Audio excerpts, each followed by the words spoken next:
Hello guys, magandang gabi sa lahat. Ayan, meron tayong order. Ayan, customer ito from Lanang, Davao City.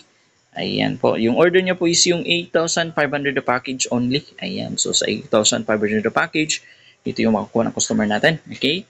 Yung kasamang outdoor extender dyan. Okay? Yan yung Compass EW71 version 2. So ito po itsura niyan. Yan, ito po itsura niyan. Okay? Kasali sa package yung dalawang 10 meters na Cat6 LAN cable. Yan, ito yung isa. Okay, and then yung isa, ito yung 10 meters. Yan, ginamit natin for testing. Connected ito sa Vendo, from Vendo to the internet router. Ayan, so, and then syempre yung hindi mawawala yung ating 2x3 na tarpaulin. Ayan. So ito po yan, okay? 2x3 po size ng tarpaulin, okay? And then syempre, yung ating Vendo na curve box, yan, naka-anti-hook na yan, and then naka-lead frame. Okay, yung coin slot, tumatanggap yan ng bago at saka lumang coins. Yan, kita nyo dito. May mga sample coin tayo dyan. So, kita nyo. Okay? Ayan. Sige, try natin mag-connect dyan sa outdoor extender. Okay? Yung gusto pala ipangalan ng customer dyan, punta tayo sa isang phone. Yan, meron ka makikita dito na. Wait lang. Scroll natin. Nasa na yun? Ayan, so ito yun. Yung Uno Piso Wi-Fi, yan. Click natin yung Uno Piso Wi-Fi. Ayan. Wait natin a few seconds. Siyempre, magpa-pop up yan sa customer portal. Okay, antayin mo lang. Okay? Click natin yung yung vendor rates. Kung gusto tignan yung nung customer yung ilan yung rates ng vendor. Ayan. So, ito yung i-click ng customer, click yung vendor rates. Yan yung default rates. Pwede po yan baguhin sa admin panel mismo ng vendor. Okay? Click natin yung close. Ayan. So, kung gusto na maghulog ng coins, click natin yung insert coin button sa portal.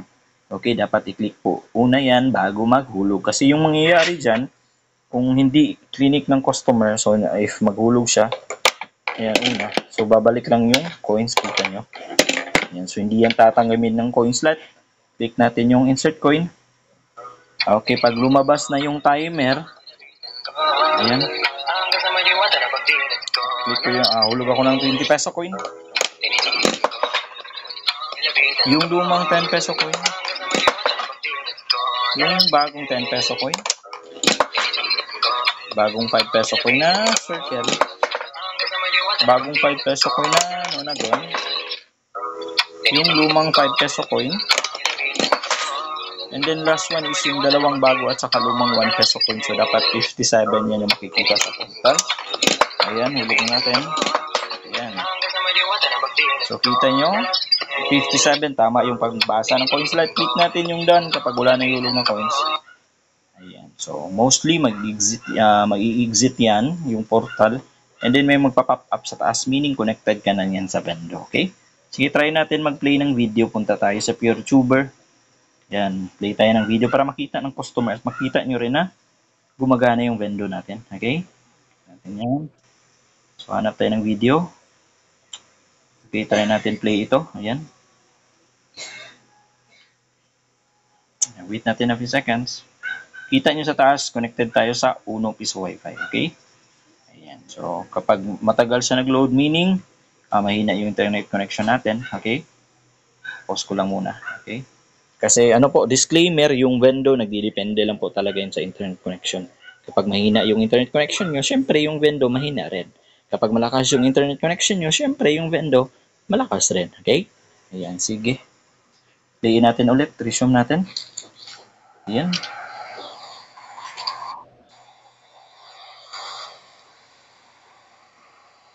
Ayan, so kita nyo, nag-play yan. So, and then connected tayo sa Uno Piso Wi-Fi. Yan. Play ulit tayo ng isang video. Hanap tayo. Ayan. Play natin yan. So, wait natin.